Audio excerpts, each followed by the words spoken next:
Hey, what's up everyone, and welcome to the first review for the month of Gorror 2016. Of course, I've been doing this for years. I think the first time I did it was like, what, 2008, 2009? I don't even remember. But I've been doing it for so long, every October, of course. You know, from the first to the last day, I do reviews, and I play games, and sometimes I do a commentary for horror movies. That's pretty much what you're going to expect from this October, and I'm going to try to make it the biggest one yet. Most of the time I review around 15 movies, maybe play a couple games and here and there, have a Halloween stream at the end. This year I'm going to try to do way more. We'll see though.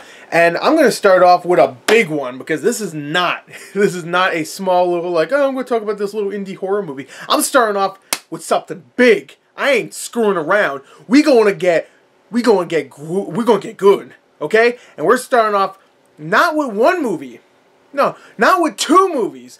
We are starting off with a 3-movie review right here. I'm gonna be talking to you about the Predator series, Predator 1, Predator 2, and Predators.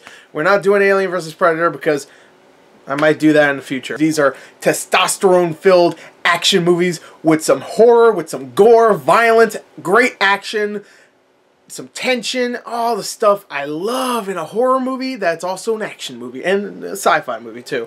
So let's get into it with the first movie, Predator. I'm gonna have me some fun.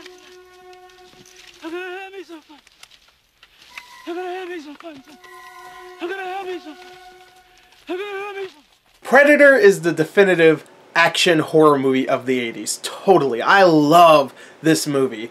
It is so entertaining, especially for the first, like, I would say hour and 20 minutes of it. It is one of the most entertaining action horror movies, or just straight up horror movies, I've ever seen.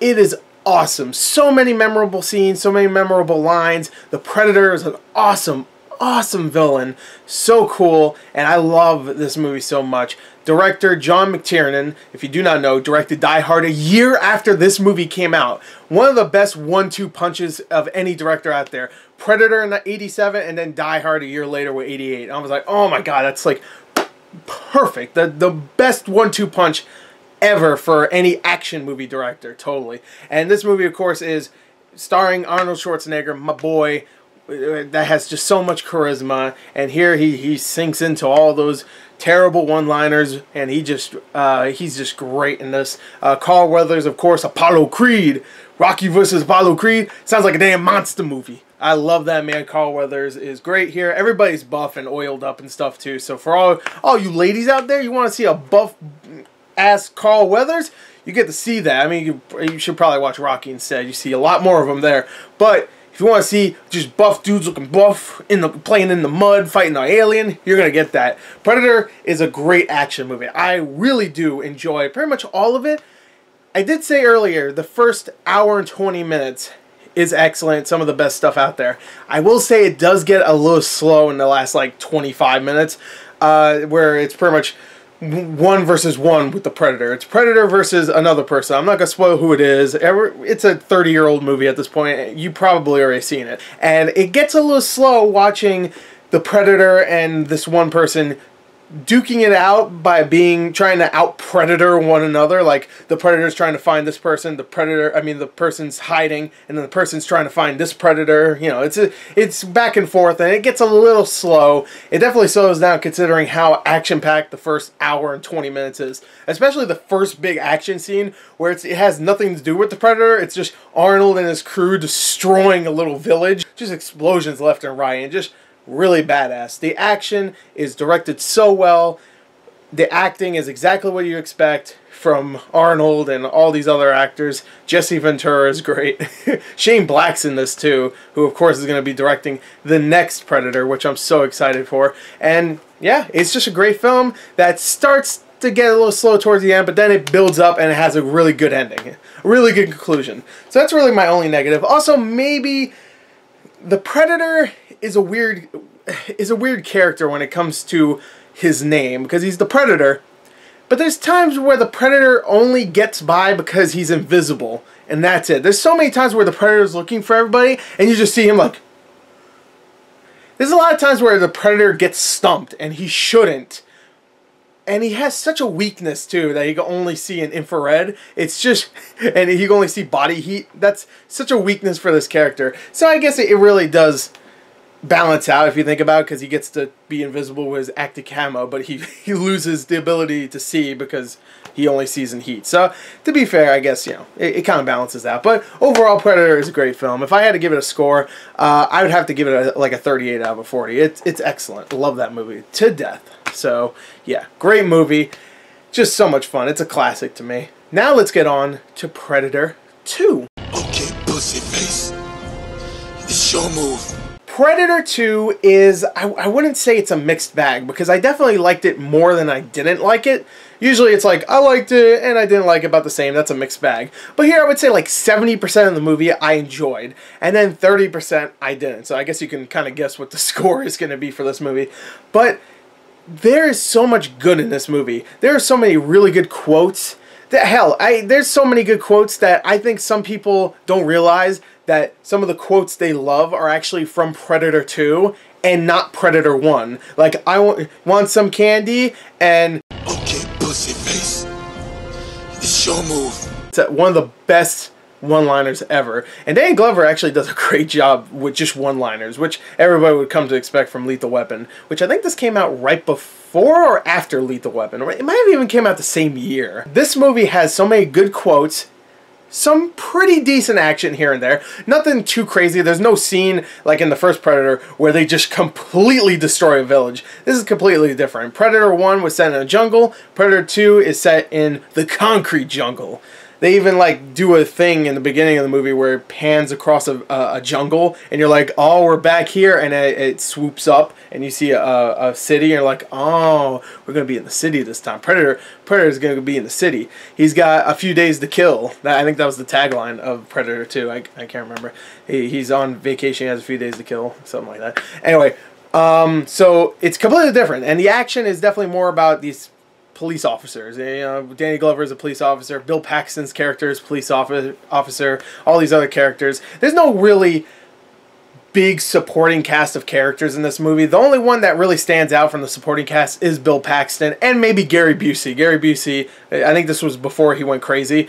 Those two probably stand out the most, especially Bill Paxton, who I think is great in this, and really likable. He's my favorite character. But yeah, Danny Glover, this is totally his show, and it's the Predator show too. Predator gets to skin a lot of people, kill a lot of people with his awesome weapons and stuff. You get to see a couple of new different gadgets. Like, this is the first time you get to see that frisbee thing that he throws, and it just goes through people, and someone gets like straight up cut in half with it, and it's all gory. This one might actually be a little bit more violent than the original, because the original had some violence, but it wasn't like, whoa, like you see some skinned corpses. I mean, yeah, that's probably the most violent thing you see. Here you see multiple skinned corpses. You see a lot of guts just... And there's a lot more violence, but not as much action. You see a lot of the end results of what the Predator did, besides just see what the Predator is doing. Does that make sense? But yeah, the Predator is still a great character. He still looks awesome, especially when he leaves the mask on. The mask and everything else, even the dreads, awesome. One of the best designed aliens ever. Very practical in a way, too, because it doesn't look like just like, you know, like a xenomorph or something. It's all like ooky and kind of like slender and stuff. Here it just looks like a dude that's kind of alien-esque, slightly different toned skin, not like green, like bright green or anything. He's like slightly pale green and stuff, and he has little dreads, which is weird, but weird enough to be kind of practical in a way, because it's not like a long cone head or something, you know. I don't know. It makes sense to me. So the Predator is such a cool character because he's more practical in a way. And in this movie, he gets to do a lot of stuff. You get to see a lot of the aftermath of what a Predator does. Danny Glover is great. He's not an Arnold Schwarzenegger, but he is great. He does his job. And he does it well. But Bill Paxton steals the show for me. He's only in it for a little bit, but he is really, really likable. He's wisecracking. He's a kind of rookie cop that's just like cracking jokes, and he's always happy to be on the job and stuff. He's like, hey man, I'll do this for you. And he should be an annoying character, but because Bill Paxton is so likable as an actor, he really does sell it, and you really do like his character. At least I do. I'm sure someone's gonna be like, "Fuck Bill Paxton, it's stupid," but I like them.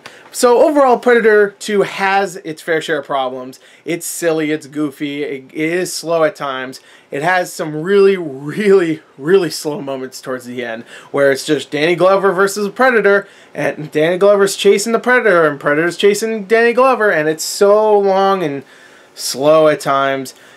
At least the end of Predator 1 had some good like action scenes where, like, you know, Arnold's setting up traps and stuff. Oh, I'm sorry, I said who survives at the end of Predator. But anyway, in this movie, Predator 2, Danny Glover is just, he's climbing up a pole. He doesn't really set traps or anything. It's not interesting like that. It's just he's walking. Oh, he's running away from Predator. Oh, he's chasing Predator this time because he's going to kill him because he's really angry at Predator. Oh, Predator's going to kill him. Oh, and it becomes a slog towards the end.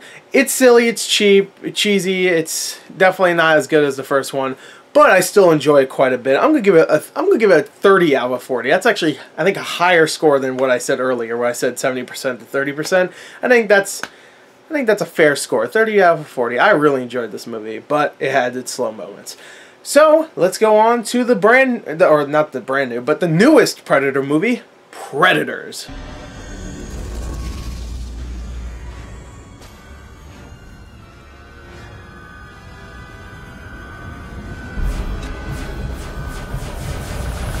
Alright, so now we're on to Predators, which is the newest of the Predator movies, and I have to admit here, I think I reviewed this a few years ago and I really loved it. I gave it like I probably gave it a high score, like an 8.5. I probably gave it a 9, which may be a little too high. But watching it again, I really appreciate this movie.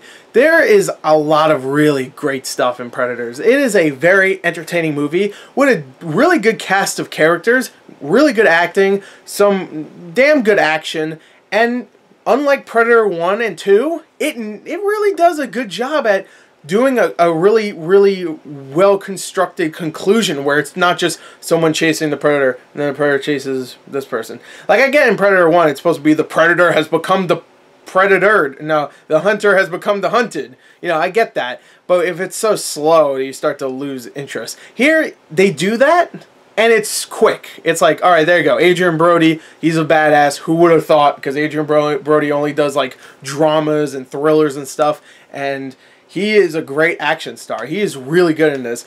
And, hey, for all the ladies out there, if you want to see Adrian Brody take off his shirt towards the end, he does. And guess what? He's buff as shit. I couldn't believe when he took his shirt off. I was like, God damn. Adrian Brody? The pianist? Damn. Alright.